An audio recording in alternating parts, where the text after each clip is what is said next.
1절로 3절입니다. 여호와는 나의 목자시니 내게 부족함이 없으리로다. 그가 나를 푸른 풀밭에 누이시며 쉴만한 물가로 인도하시는도다. 내 영혼을 소생시키고 자기 이름을 위하여 의의 길로 인도하시는도다. 기도하겠습니다. 살아계신 하나님, 오늘 이 시간에 말씀을 들을 시간입니다. 말씀을 들을 때 우리의 심령이 새로워지게 하시고 말씀을 듣는 중에 주님의 음성을 듣게 하시며 하나님을 사랑하는 마음이 깊어지게 하시고 하나님을 경외하고 하나님께 가까이 가는 마음이 더욱더 열어지게 하여 주시옵소서. 이 시간 사랑하는 귀한 권속들과 이 종이 그리스도 안에서 하나 되게 하시고 말씀의 비밀이 열어지게 하여 주옵소서. 예수님의 이름으로 기도했습니다. 아멘. 오늘 이 본문의 시는 그 다윗의 시로 이미 다 알려져 있습니다. 그런데 이 다윗의 시에 아주 참 유명한 시이기도 합니다. 그런데 여기서 오늘 본문에 이 땅에서 살아가는 하나님의 사람들, 또 하나님의 백성들이 어떻게 살아야 될 것인가를 이 시편 23편을 통해서 우리는 답을 찾을 수 있습니다. 또 때로는 환난과 고난이 올 때 그 환난과 고난 가운데서 이기는 비결이 어디 있을까? 이 성경 본문을 통해서 우리는 답을 찾을 수 있을 것입니다. 먼저 오늘 본문 1절의 말씀을 보시면 이렇게 말씀합니다. 여호와는 나의 목자이십니다. 다윗의 인생을 살펴보면 다윗은 목자로서의 삶을 살아본 적이 없습니다. 그는 항상 하나님의 양이었던 사람이었습니다. 그러다 보니까 이 양의 특징은 뭡니까? 목자만 바라보는 것이죠. 그리고 만약에 양이 목자가 없는 양이라면 어떻게 될까요? 어쩌면 그 양은, 목자가 없는 양은 위험한 지경에 처해 있을 때 그 누구도 보호해 줄 수 없습니다. 또 먹을 것도 채워주지 않습니다. 또 병들었을 때 그 누구도 치유해 주지 않습니다. 그런데 다윗은 자기 자신이 양이라고 얘기를 합니다. 그런데 그는 이렇게 고백을 합니다. 하나님은 나의 목자가 되십니다. 그런데 저는 이 목자라는 단어를 영어로는 이제 하도 많이 들으셔서 아시겠는데요. 쉬퍼드라고 하는 이 단어를 쓰고 있거든요. 세파트라는, 아마 이 품종 가운데 세파트라는 개가 있어요. 근데 쉬퍼드라고 하는데 이 목자라는 이 시브림 말을 좀 보니까 라마라는 단어를 쓰고 있어요. 근데 이게 목자라는 단어 자체가, 여러분 이게 문법적으로 보면 목자가 이 명사입니까? 동사입니까? 형용사입니까? 부사입니까? 목자라는 말은 우리가 흔히 알기는 명사잖아요. 그런데 시브림 말에는 명사로 나와 있질 않아요. 어떻게 나와 있냐면 동사로 나와 있어요. 그런데 칼, 동사, 1인칭, 남성 단수, 그리고 동사. 무슨 말이냐면, 좀 제가 어렵게 이야기하려고 하는데 여러분들이 이제는 조금 더 신앙도 좀 더 깊이 있게 좀 접근해 볼 필요가 있다고 생각하거든요.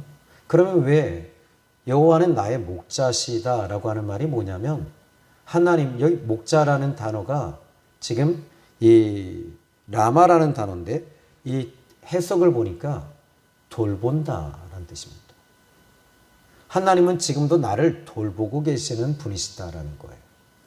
그래서 하나님은 나를 지금도 돌보고 계신다. 나는 하나님의 품 안에 있으며 그분이 나를 돌보고 계신다. 그러니까 이 돌본다라는 자체를 명사로 쓰고 있는 것 뿐이지요. 그렇다면 하나님은 이 다윗이 이렇게 말합니다. 하나님은 나의 목자이십니다.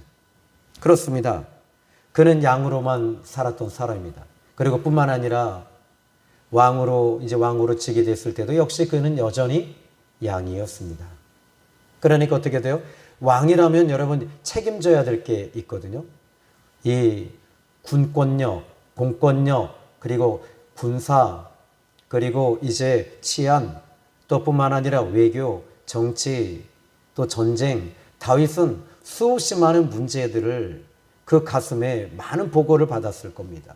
그런데 그때마다 그는 그 많은 문제들을 앞에서 그는 그 문제가 자기의 문제가 아니라 목자이신 야훼 하나님, 여호와 하나님, 아도나이 그분이 이 모든 문제는 그분의 문제라고 다윗은 고백하고 있는 것이죠. 여러분들이 어떤 문제를 가져오셨나요? 그 문제 가운데서 그 문제는 그분의 문제이십니다. 그러므로 여러분들은 고민하지 않았으면 좋겠어요. 그래도 고민이 오신다면 기도하십시오. 그리고 그 기도하는 가운데 문제가 다 이제 내 잔재에서 다 빠져나간다면 마음의 평안함이 올 줄로 좀 믿어요. 그리고 하나님께서는 분명히 이 성경에서 다윗이 말합니다. 하나님은 나를 돌봐주시는 분이시다. 그분은 나의 목자이십니다. 그분은 나의 목동이십니다. 라고 말합니다. 목자나 목동이나 같은 얘기입니다. 양을 돌보는 사람, 돌봄이라는 뜻이에요. 그래서 하나님은 지금도 당신의 양떼들을 돌봐주십니다. 목자는 양을 돌볼 책임이 있지만 하나님은 우리를 돌봐주셔야 할 책임이 없으세요. 실제로. 하나님께서 어떤 이 양을 실제적으로 이제 축산업을 하는 사람들은 이 양을 통해서 양의 이 털 있잖아요. 양털, 양모를 얻기 위해서 양을 이제 키우거든요. 그리고 또 양의 이 젖에서 나오는 이 우유, 이런 것들을 통해서 이제 공급을 받거든요. 또 새끼를 낳으면 이제 증식하니까 재산이 늘어나는 것이란 말이에요. 근데 하나님께서는 재산이 늘어나는 것에 대해서 하나님은 모든 것이 다 그분의 것이거든요. 양뿐만 아니라 그 어떤 것도 다 그분의 것이기 때문에 하나님은 이 부분에 대해서 어떤 이득을 취하시는 것이 없으세요. 그럼에도 불구하고 하나님은 우리에게 관계를 맺고 계시는 거예요. 그러니까 하나님께서는 우리의 돌보미가 되어주시고 우리를 보호해 주시는 목자가 되어 주시는 것이죠. 하나님은 무조건적인 사랑을 가지고 계십니다. 지금도 우리 하나님은 저도 사랑하시고 여러분도 사랑하십니다. 그리고 그 사랑하심이 목자이신 예수님, 요한복음 10장에 바로 목자이신 예수님이 이 땅에 오셔서 양은 이제 목자의 음성을 듣고 목자는 양의 음성을 듣고 서로 이제 이런 커뮤니케이션, 서로 이런 교류가 있어요. 그리고 참 목자는 양을 위해 자기의 목숨까지 내놓는다는 거예요. 이것이 하나님의 사랑이시죠. 하나님은 저와 여러분을 위해 당신의 목숨까지 내놓으실 수 있는 분이시다라고 십자가를 통해서 말씀하고 계십니다. 그렇습니다. 다윗은 지금까지 수없이 많은 정치, 경제, 군사, 전쟁, 외교, 또 그 안에 일어나고 있는 실은 다윗 시대에도 일어났던 이 우상들이 있었습니다. 그런데 그 안에 정치하는 사람들 가운데서도 바알을 섬기는 사람들이 있었을 거란 말이에요. 그렇다면 분명히 다윗에 대해서 공격해 왔을 때도 이 부분에 대해서 그는 신앙으로 척결하지 않아요. 이 부분은 목자이신 하나님께서 하실 것이다라고 하는 것에 대한 신념과 확신을 가지고 있었던 사람이 바로 다윗이었던 것입니다. 다윗은 말합니다. 하나님은 나의 목자가 되십니다. 여러분, 목자가 없는 양에게는 위기입니다. 그리고 죽음을 의미합니다.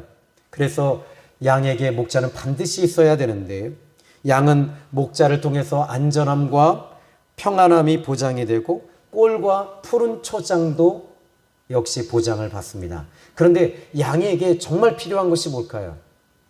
여러분, 푸른 초장, 쉴만한 물가, 그리고 꼴? 아니에요.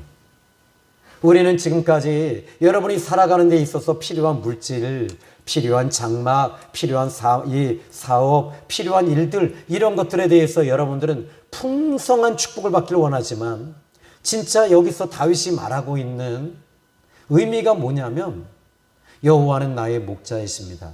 이 말이 무슨 말인 줄 아십니까? 나는 양으로서 목자이신 당신이 정말 필요합니다. 나에게는 쉴 만한 물가나 또 내게 필요한 푸른 초장이나 또 푸른 꼴이나 이런 꼴보다 나는 하나님이 더 필요하십니다. 나는 하나님이 더 필요해요. 이것이 오늘 저와 여러분의 신앙 고백이 돼야 되는 거예요. 그렇습니다. 오늘의 시간은 여러분들은 예수님이 필요하신 분이세요. 우리에게는 목자가 정말 있어야 됩니다. 만약에 목자가 없다면 어떻게 될까요? 목자 없는 사람들이 얼마나 많은지 몰라요. 하나님이 없는 사람들, 이 사람들은 어디로 가는지도 모르고 지옥을 향해 또 음부로 지옥으로 들어가는지도 모릅니다. 그들이 사망의 음침한 골짜기를 갈고 또 넓은 길로 멸망의 문으로 들어가고 있음에도 불구하고 그들은 몰라요. 그러나 우리에게는 목자가 있습니다. 이 목자가 때로는 우리를 좋은 길로, 의의 길로 인도하시기도 하고요. 그런데 목자 없는 양들, 다시 말하자면 목자가 필요 없는 사람들이 있습니다. 목자 없는 사람들은 무엇으로 그들이 채워야 되냐면 항상 그들은 드러나 있어요.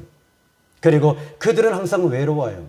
그리고 그들은 항상 갈급해야 합니다. 그 갈급해함을 목자를 통해서 채워야 되거든요. 목자이신 예수님을 통해서 우리는 채워야 됩니다. 예수님을 채워가야 돼요. 하나님의 성령으로 채워야 되고 은혜로 채워야 될 우리들인데, 그러나 사람들은 목자이신 예수님을 통해 채우지 아니하는 사람들은 세상 것으로 자꾸 채워요. 세상 것으로 채우지 아니하면 죽을 것 같은 거예요. 세상 것으로 채워야 되는 거예요. 매일매일 그것을 향해서 허기지고 그것을 향해서 갈급해하고 그것을 통해서 기근이 들고 기갈이 들어버렸어요. 그러나 우리는 하나님을 믿습니다. 살아계신 하나님이 우리 가운데 계시기 때문에 우리는 항상 은혜가 풍성한 하나님은, 오늘 저는 여러분의 영혼이 날마다 푸른 초장 실만한 물가이기 때문에 여러분들의 영혼은 날마다 새로운 줄로 믿습니다. 그렇습니다. 우리 주변에 목자 없는 양같이 사는 사람들이 얼마나 많습니까? 그런데 이런 사람들을 보면서 이들은 한결같이 자기가 자기 자신을 보호하려고 하는 목자로서의 삶을 삽니다. 그렇습니다. 자, 그렇다면 이제 하나님이 우리의 목자가 되실 때 나타나는 현상 몇 가지만 이야기하고 함께 기도하면 좋겠어요. 첫째는 목자는 양을 인도합니다. 그래서 목자는 양을 인도하시는데 2절의 말씀을 좀 보지요. 자, 먼저 1절 좀 다시 한번 더 볼게요. 여호와는 나의 목자이십니다. 의역해 드릴게요. 나는 여호와이신 목자가 정말 필요합니다. 나는 여호와 목자이신 하나님이 나의 목자로서, 나는 목자이시기 때문에 목자로서 채워갑니다. 이것이 다윗의 고백입니다. 여러분의 고백이 되십시오. 한 단계 좀 더 깊어지시기 바랍니다. 그러니까 이제 이렇게 말합니다. 내게 부족함이 없으리로다. 나는 하나님을 통해 채워진 사람이기 때문에 이제 영적인 것으로 만족감이 왔어요. 여러분들이 영적으로 만족감이 오신 줄로 좀 믿습니다. 영적인 만족감이 있는 사람은요, 하나님을 통해 숨으시고 하나님을 통해 공급받는 사람들이에요. 자, 그러면 이제 2절에 그는 이렇게 고백을 합니다. 목자이신 하나님이 나를 푸른 풀밭에 누이시며 쉴만한 물가로 인도하시는 도다. 인도하신다. 이렇게 말합니다. 이끌어 가신다 이 말입니다. 그런데 여기에 인도하신다라는 말, 이제 인도하신다라는 것을 보면 하나님께서 이제 이 푸른 풀밭에 누이시고, 이것은 편하게 두 다리를 뻗고 네 다리를 뻗고 잠을 자는 양의 모습이에요. 그리고 이제 쉴 만한 물가, 쉰다라는 말을 보니까 이 시브리 말로는 조용한 곳이라고 얘기를 합니다. 그리고 물가로 인도하신다. 그런데 목자는 양을 인도하는데 때로는 여러분 우리는 이렇게 생각해요. 푸른 풀밭에 누이시고 쉴만한 물가로 인도하시는도다. 그런데 이 부분을 여러분 다시 한번 보면 하나님이 나의 풀밭이 되시고 하나님이 쉴만한 물가가 되시는 거예요. 하나님으로 자꾸 들어오길 원하고 계십니다. 때로는 이렇게 이 목자이신 그분이 우리에게 협곡과 험난한 광야로 인도하실 때가 있습니다. 그런데 목자는 여러분 우리가 때로는 험산출령의 그 길을 갈지라도 계곡을 지나갈 때도 있어요. 정말 위험한 지경에 놓일 때도 있습니다. 그런데 그 위험한 길을 이 목자는 알고 있어요. 목자는 그 길을 알고 있기 때문에 그 양떼들을 안전하게 보호하며 그 양떼를 인도해서 가는 것입니다. 자, 여러분 여기 2절의 말씀을 다시 한번 보면요. 푸른 풀밭에 누이시고 쉴만한 물가로 인도하시는도다 했는데요. 그런데 여기에 사망의 음침한 골짜기가 나오잖아요. 그러니까 때로는 이런 골짜기를 지나갈 때가 있다는 거예요. 여기 2절은 목표물입니다. 목적지입니다. 목적지에 딱 우리가 이 목적지를 과정으로 보시면 안 돼요. 이 목적지는 결과론적으로 끝에서 나타나는 현상이 2절인 거예요. 그런데 이것을 과정으로 보면서 예수님 믿으면 다 잘되고 복받고 형통하고 잘되고 이런 것들이 아니라는 것이죠. 때로는 어려운 일이 옵니다. 때로는 고난도 옵니다. 때로는 시련도 옵니다. 그런데 이런 고난과 시련과 그리고 협곡을 지나갈 때 가장 중요한 게 하나 있습니다. 목자이신 그분이 함께 가고 있는 것을 보셔야 되는 거예요. 자, 저는 성경에서 요셉이라고 하는 인물을 봅니다. 하나님께서 그를 애굽으로 인도하십니다. 요셉의 입장에서 애굽으로 인도하실 때 망하는 길이잖아요. 무너지는 길입니다. 요셉은 분명히 하나님 왜 이렇게 하십니까? 수없이 반문했을 것 같고요. 그리고 정말 하나님 왜 나를 버리셨습니까? 어찌하여 나를 버리셨나이까? 시편 22편의 말씀처럼 나의 하나님 어찌하여 나를 버리셨습니까? 이렇게 수없이 고백했을 것 같아요. 이 요셉이가. 그런데 훗날에 정말 훗날에 보니까 의의 길로 인도하시는 도다. 이것이 때로는 여러분들이 고난이 오고 어려운 일이 올 때 이 고난을 통해서 하나님께서는 우리에게 배우기를 원하고 계시는 거예요. 뭘 배우는 거죠? 하나님을 거기서 발견하는 거예요. 오늘의 시간에 하나님을 발견하십시오. 하나님을 만나십시오. 하나님이 인생의 전부가 되십시오. 물질이 인생의 전부가 아닙니다. 여러분의 자녀가 인생의 전부가 아닙니다. 하나님이 우리의 인생의 전부가 되어야 될 줄로 믿습니다. 요셉이 훗날에 창세기 45장 5절 말씀을 보니까 하나님이 생명을 구원하시려고 나를 당신들보다 먼저 보내셨습니다. 8절 나를 이리로 보낸 이는 당신들이 아니요 하나님이시라. 하나님이 나를 이곳으로 보내셨대요. 그러니까 이 사망의 음침한 골짜기를 거기를 지나가는 거예요. 지나갈 때 아무것도 보이지 않습니다. 이 요셉에게는 보이는 것은 하나님밖에는 보이지 않았어요. 이것이 답이에요. 여러분 오늘의 시간에 하나님이 보여야 돼요. 하나님이 믿어져야 돼요. 하나님이 붙잡으셔야 돼요. 하나님이 오늘의 시간에 이 금요 차례 때 붙잡으시길 주님의 이름으로 축복합니다. 하나님은 우리의 갈 길을 너무나도 잘 아십니다. 신명기 1장 30절로 33절에 보니까 너희보다 먼저 가시는 하나님 여호와께서 31절에 광야에서도 너희가 당하였거니와 자기 아들을 안는 것 같이 너희 하나님 여호와께서 너희가 걸어온 너희를 안으사 이곳까지 이르게 하셨다. 33절에 그가 너희보다 먼저 그 길을 가시고 장막 칠 곳을 찾으시고 밤에는 불로 낮에는 구름으로 너희 갈 길을 지시하신 자이시니라. 하나님은 이스라엘 백성들을 40년 동안 그렇게 인도하셨어요. 그 광야에서 인도하셨어요. 그런데 그 광야의 길이 그들에게는 행복한 길이었습니다. 왠지 아십니까? 광야에서 하나님을 만졌고 하나님을 보았고 하나님을 느꼈고 하나님의 음성을 들었고 하나님과 함께 했다는 것이 그들의 축복이었던 것입니다. 그렇습니다. 여러분 제자들이 예수님이 이제 십자가 지시고 부활하셨어요. 그런데 그 예수님이 3년 동안 계셨을 때 그 제자들은 그것이 진짜 행복이었다는 걸 훗날에 알게 되는 거지요. 그게 바로 임마누엘입니다.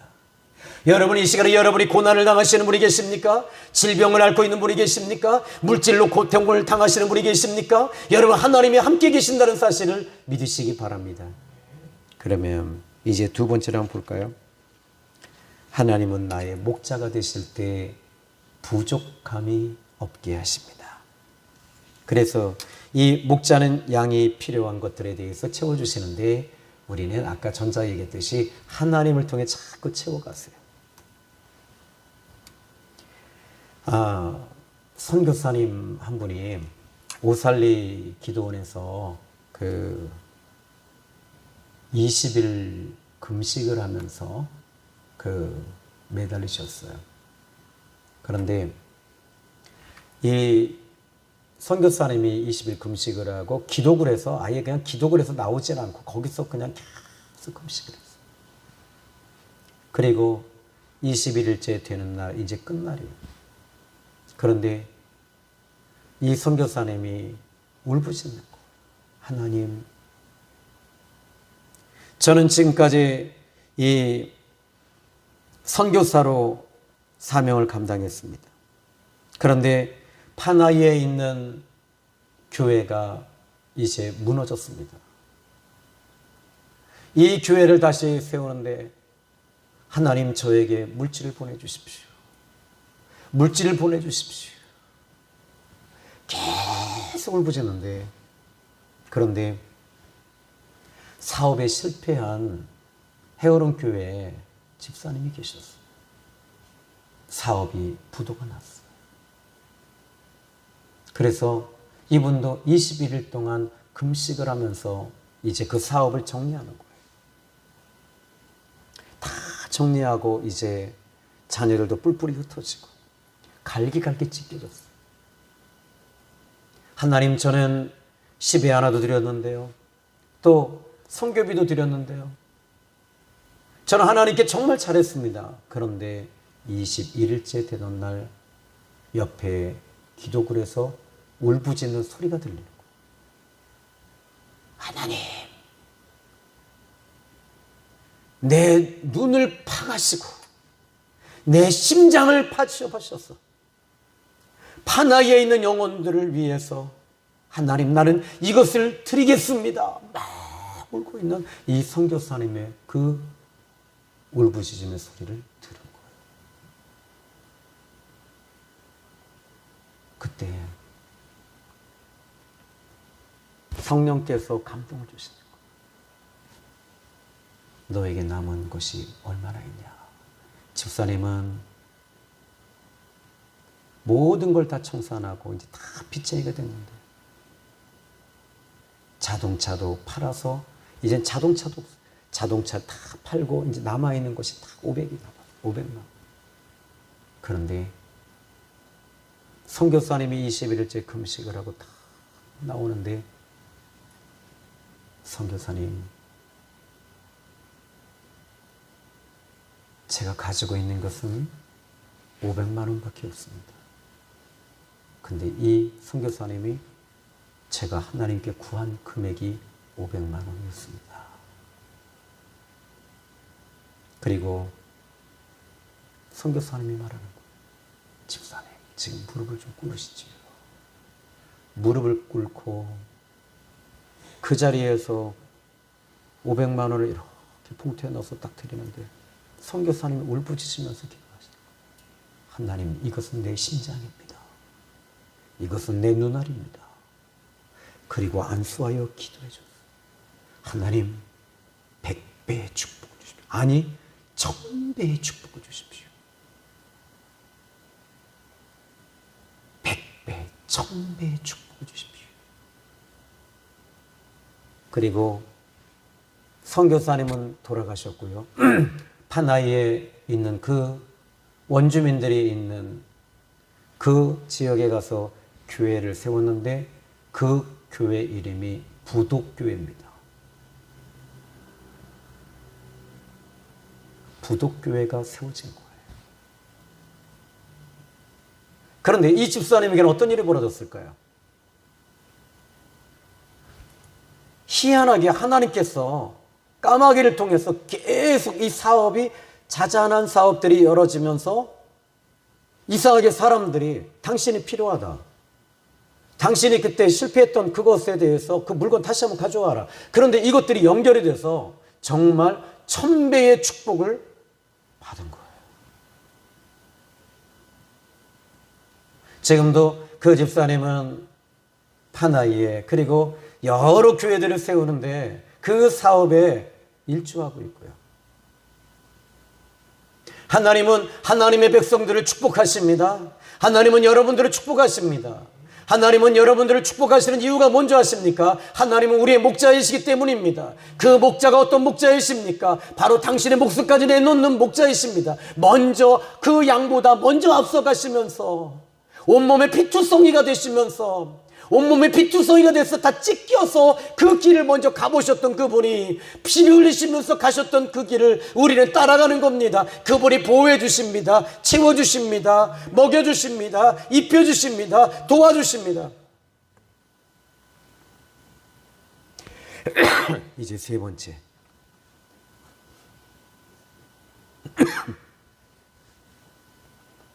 우리 3절을 보시죠. 내 영혼을 소생시키시고. 여기 소생이라는 단어가 뭘까요? 이 말은 살린다는 말이거든요. 내 영혼을 살린대요. 아니 지금 뭐가 좀 안 맞잖아요. 목자와 양이라면. 그런데 여기에 살린다라는 말을 이 시브리 말로 보니까 또 슈브라는 단어를 쓰고 있어요. 슈브. 근데 이 의미를 보니까 살린다라고 하면 살아나다 이런 뜻이거든요. 근데 돌아가다라는 전혀 앞뒤가 안 맞는 해석을 달아놔요. 돌아가는 것이다. 그러면 소생하는 게 뭐냐? 그러면 이 말이 무슨 말이냐면 양이 목자를 떠난 거예요. 양이 목자를 떠나니까 그 영혼이 곤고해지고 죽어 있었던 거죠. 그런데 그 양을 다시 양이 돌아오니까 어떻게 돼요? 살려주시는 거예요. 회복시켜주시는 거예요. 그래서 소송이라는 단어는 살아난다는 의미가 돌아왔기 때문에 살아나는 거예요. 하나님을 붙잡는 순간 살아나는 거예요. 말씀을 붙잡는 순간 여러분의 영혼이 살아나는 거예요. 예수님을 붙잡는 순간 여러분들이 살아납니다. 여러분 오늘 이 시간에 주님을 붙잡는 순간 이 혈루병 여자가 살아나듯이 여러분들이 오늘 주님을 붙잡고 돌아서는 순간 살아나요. 근데 여러분들이 세상 것을 붙잡고 나가 있는다면 절대로 살아나지 않습니다. 그래서 여기서 이 돌아선다라는 의미는 이 히브리 말의 의미는 분명한 것은 기쁜 뜻이 있다는 것이죠. 그것이 뭡니까? 하나님께 내가 돌아섰을 때 하나님께서는 우리의 영혼을 살리시는 줄로 믿으시기 바랍니다. 세상 사람들은 세상 것으로 살아갑니다. 그런데 여기에 또 한 가지, 여기에 이 슈브라고 하는 이 히브리 말에는 또 하나의 의미가 있는데 살아난 사람들은 살아난 것 생명을 통해 공급받는다 라는 뜻이 또 들어있어요. 무슨 말이냐면 살아난 사람들, 소송한 사람들은 이 소송한 사람들은 살아있는 그 꼴이 그들에게 기쁨이자 행복인 거예요. 죽어있는 꼴, 다시 말하자면 오늘 이제 얼마 전에 이제 사택에서 무슨 초코 과자를 줬는데 그거를 제가 이렇게 놨는데 햇빛에 놨어요. 근데 그것을 아까 이제 계속 좀 당이 떨어지는 것 같아서 그래서 한 2개를 이렇게 먹고 급체를 했어요. 저도 급체를 했어요. 그런데 그리고 나서 근데 계속 기도하면서 이제 하나님의 은혜의 기름 부으심이 계속 임하고 낮에 또 전도 나가서 정말 이 기름 부음이 너무 행복. 근데 갑자기 막 온몸이 머리가 부서지고 막 두통이 오고 막 온몸이 막 그 순간에 목양실에서 계속 부르짖었어요. 이 결박하고 소멸시키고 근데 계속 하는 가운데 한 15분 정도 하니까 이게 싹 빠져나가더라고요. 빠져나가면서 다시 하나님의 은혜로 소송이 되는 거예요.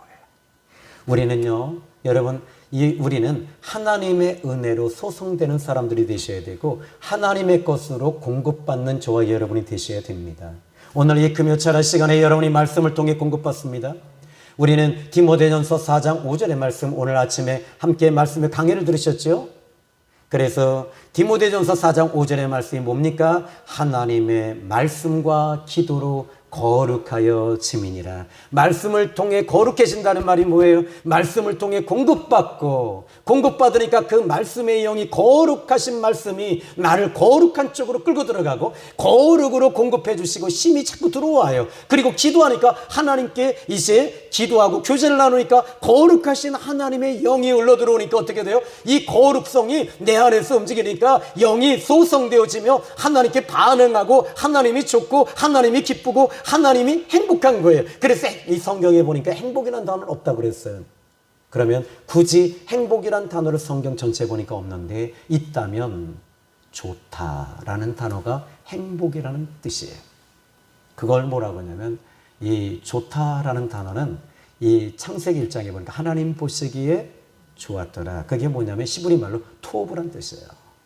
하나님 보시기에 좋았다. 하나님 보시기에 좋았다. 굿. 이것이 행복이라는 겁니다. 하나님 보시기에 좋은 것이 행복이에요. 오늘 저는 여러분들이 오늘 이 시간에 이 3절의 말씀 보시니까 내 영혼을 소생시키시고 다시 나를 돌아오게 하시고 자기 이름을 위하여 의의 길로 인도하시는 도다. 이제 여러분 3절에 아까 2절 말씀을 보니까 명확하지 않았죠. 다 그래, 지금까지 하나님이 나를 인도하시는데 어디로 인도하시냐? 푸른 풀밭으로 좀 잘 되고 내가 11조 드렸더니 이렇게 복을 받았더라. 이렇게 11조 드렸더니 사업도 진짜 내가 전에는 100만 원 했는데 지금 1000만 원 앞디다. 그리고 이제 1000만 원을 11조 했더니 2000만 원 했더니 2억을 하는 복을, 이런 것이 아니라는 거예요. 2절의 말씀을 보면서 2절까지만 딱 보면 여기서 그 말이 맞아요. 근데 3절의 말씀을 보니까 3절 끝부분에 보니까 내 영혼을 소생시키시니까 자기 이름을 위하여 의의 길로 인도하시는 거다. 이제 의의 길로 이끌어 가시는 거예요. 내가 보는 그 길로 가는 것이 아니라 주님 보시는 그 길로 인도하시는 줄로 믿습니다. 아멘. 자, 이제 저 마지막 하나만 더 하고 이제 말씀을 정리하겠습니다. 4절입니다. 우리 한번 읽어볼까요? 시작. 내가 사망의 음침한 골짜기로 다닐지라도 해를 두려워하지 않을 것은 주께서 나와 함께 하심이라. 아멘. 이게 축복이죠. 때로는 여기 다윗이 말합니다. 내가 사망의 음침한 골짜기를 다닐지라도. 다윗은 정말 사망의 음침한 골짜기를 많이 다녔어요. 그런데 여기 사망의 음침한 골짜기를 이 시브리 말로 보니까 짝마베르라는 단어를 씁니다. 근데 마베트라는 단어를 보니까 이건 무덤입니다. 무덤. 그러니까 사망의 음침한 골짜기 하니까 계곡을 말해서 이렇게 하는 것인데 이렇게 생각을 하는데 맞아요. 그런데 여기 사망의 음침한 골짜기 자체가 왜 무덤이냐면 이 공동묘지는 아니에요. 근데 이 이스라엘에는요 묘지가 두 종류의 묘지가 있어요. 첫 번째는 개인적으로 사람이 죽으면 장례식을 치르는 공동묘지가 있습니다. 또 하나는요, 이 역병이 돌고 전염병이 돌아서 죽은 사람들과 전쟁터에서 죽은 사람들의 시신을 거둡니다.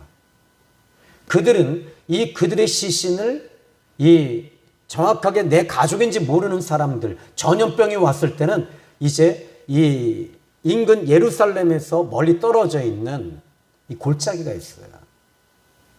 그 골짜기에다가 그 시체를 거기다 갖다 놔요. 죽음의 골짜기예요. 사망의 골짜기예요. 사망의 무덤이에요. 이 무덤에다가 거기다가 시신을 거기다 놓습니다. 그러니까 이건 전염병의 위험도 있고 또 대적의 위험도 있고 이런 정말 어떻게 될지 모르는 정말 내가 위급한 상황임에도 불구하고 내가 사망의 음침한 골짜기를 거기를 지나갈지라도 때로는 여러분들이 사망의 음침한 골짜기를 지나왔을 거예요. 질병의 음침한 골짜기를 지나왔을 거예요. 큰 중병의 골짜기를 지나오셨을 거예요.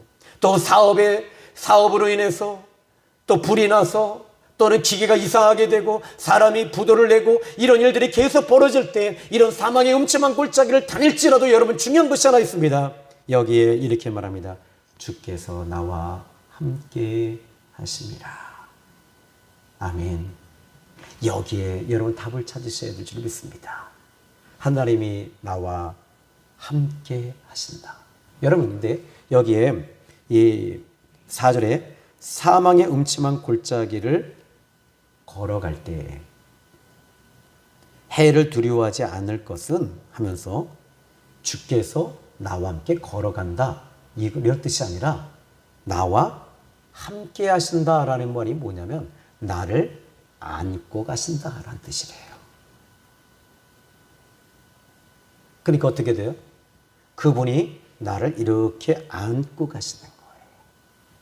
그러니까 완전히 보호하시면서 가시는 거죠. 오늘 저는 여러분, 하나님이 그만큼 여러분을 사랑하심을 믿으시기 바랍니다. 사랑하는 성도 여러분, 오늘 때로는 저는 오늘 이제 기도하면서 실은 그 다른 말씀을 이렇게 좀 준비를 했었어요. 그리고 그 말씀을 이제 아침에 이렇게 기도하면서 이 말씀도 암송하고 기도하면서 그리고 다른 말씀을 성경을 읽어 내려가면서 그래 오늘 금요철에 이 말씀으로 함께 은혜 나누면 좋겠다 했는데 계속 이 사망의 골짜기, 음침한 골짜기, 사망의 음침한 골짜기, 사망의 음침한 골짜기, 이 단어가 계속 떠나질 않아요. 모르겠어요. 왜 떠나지 않는지 모르겠어요. 이 사망의 음침한 골짜기. 여러분, 사망의 음침한 골짜기에 계신 분이 계십니까? 혹시 여러분 가운데 사망의 음침한 골짜기에서 숨을 쉬지 못하시는 분이 계십니까? 울고 계십니까? 웅크려 있습니까? 아니면 거기서 여러분 널브러져 있습니까? 거기서 포기했습니까? 여러분들이 거기서 모든 것이 자포자기해서 죽어가고 있습니까? 그렇다면 여기서 여러분 이 말씀, 사전의 말씀을 통해서 우리는 답을 찾으십시오. 주께서 나와 함께 하십니다. 주께서 나를 안고 가신다. 함께 하신다는 말은 운행하신다. 어디서 많이 들었지요? 창세기 1장 1절로 3절에 보니까 태초에 하나님이 천지를 창조하시니라. 하나님의 신이 수면에 운행하시니라. 운행이란 단어가 바로 이렇게 안고 가신다. 이 지구를 안고 있듯이 여러분들을 이렇게 안고 계시는 거예요. 우리 하나님은 여러분들을 지금도 이렇게 품고 계십니다. 그래서 그 사망의 음침한 골짜기는요, 제가 그래요. 우리 성도님들 가운데 사망의 음침한 골짜기 가운데 놓여진 분들이 계세요. 그런데 그분들에게 제가 뭘 보냐면 음침한 골짜기를 보는 게 아니라 하나님이 그분들 이렇게 안고 계시는 걸 봐요. 근데 안고 계시는 분들을요, 잘못 건드렸다가요, 하나님의 눈동자를 건드리게 돼요. 정말 이 사망의 음침한 골짜기에서 하나님이 이렇게 딱 안고 계시는데 건드린 분들이 계세요. 전 그게 제일 두려워요. 그래서 막 이 성도가 이 교회에 와서 울고 있을 때 하나님이 당신 안고 계세요. 저는 걱정 안 해요. 근데 여러분들은 목사님 그런 거 말고요, 제가 어떻게 하면 잘 풀어질까요? 뭘 해야 될까요? 자꾸 하나님이 당신 지금 품고 계세요. 전 거기에 답을 찾고 있는데 여러분도 그렇게 좀 답을 같이 찾았으면 좋겠어요. 아멘. 오늘 여기까지입니다. 오늘 사랑하는 성도 여러분, 그런데 하나님께서 이제 그 사망의 음침한 골짜기만 계속 두진 않으세요. 욥도 사망의 음침한 골짜기에 들어가 있었어요. 요셉도요, 다윗도요, 다니엘도요, 모세도요, 여호수아도요. 하나님의 모든 사람들은 이 사망의 빡가골짜기, 정말 뼈골짜기에 다 들어가서 그들이 정말 신음하며 고통하며 아파할 시간들이 있었습니다. 그러나 그 고통 속에서 하나님께서는 그들을 끄집어내 주시는 거예요. 근데 거기서 그 사망의 빡가골짜기에서 어떻게 합니까? 하나님을 보고 있는 거예요. 하나님을 바라보고 있는 거예요. 하나님을 의지하고 있는 거예요. 이게 축복입니다. 아멘. 여러분, 지금 이 코로나 시대에 여러분들이 이 코로나 빡가골짜기입니다. 이 코로나 빡가골짜기에서 물질의 빡가골짜기 아닙니까? 가정의 빡가골짜기 아닙니까? 이 빡가골짜기에서 여러분들이 뭘 봐야 돼요? 남편을 보는 것이 아니라, 아내를 보는 것이 아니라, 자녀를 보는 것이 아니라, 부모를 보는 것이 아니라, 사업을 보는 것이 아니라, 여러분들이 거기서 여호와 하나님이 나와 함께 하심이라. 하나님이 나와 함께 하심이라. 그런데 하나님이 함께 하시는 걸 보십시오. 그리고 나서 성경이 이렇게 또 말해요. 주께서 나와 함께 하심이라. 그 다음 뭐라 그래요? 주의 지팡이와 막대기가 나를 안위하시나이다. 그러니까 이 빡가골짜기에 도적대들이 항상 있어. 그리고 나를 죽이려고 하는 이 도적대들이, 그리고 전염병, 또 이리 늑대 같은 것들, 짐승. 그때 이 빡가골짜기에서 주께서 함께 하심이라 해놓고 하나님이 주의 지팡이와 막대기를 그리고 나서 보는 거예요. 하나님은 평온한 길을 갈 때는 주의 지팡이와 막대기가 보이지 않아요.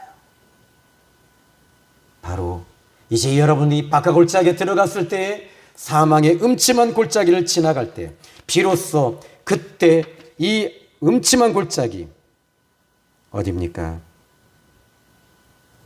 오늘 아까 좀 전에 말씀을 드렸던 이 사망의 음침한 빡가골짜기, 라베츠, 짱마베르라고 하는 이 사망의 음침한 묘지, 그곳에 바로 그분의 지팡이와 막대기가 같이 딱 뜨는 거예요. 하나님이 여러분 지키심을 믿으십시오. 질병에서 지켜주십니다. 아멘. 또 물질이 어려워서 힘들어할 때도 하나님이 지켜주십니다. 여러분 믿으시기를 주님의 이름으로 축복합니다. 기도합니다. 살아계신 하나님, 참 사랑이 많으신 아버지, 감사하고 사랑합니다. 오늘 이 시간에 귀한 말씀을 통해 내 영혼을 돌아오게 하시고 소성시키시며 살리시는 하나님, 오늘 이 시편 23편 1절로 4절의 말씀이 어찌 그리 아름다운지, 다윗이 이렇게 아름다운 시, 이 깊은 옹달샘 같은 이 시를 쓰게 하신 하나님, 이 말씀을 통해서 우리가 다시 한번 말씀을 통해서 우리의 영혼이 촉촉히 적셔지게 하심을 감사합니다. 하나님은 여전히 나의 목자이십니다. 하나님은 여전히 나를 돌보고 계십니다. 하나님은 여전히 나를 지키십니다. 하늘의 하나님, 내가 사망의 음침한 골짜기에서 사망의 음침한 골짜기를 바라볼 때가 많지만, 그러나 그 골짜기에서 사람도 보지 아니하고 이제 하나님을 볼 수 있는 눈을 주시옵소서. 예수님의 이름으로 기도했습니다. 아멘.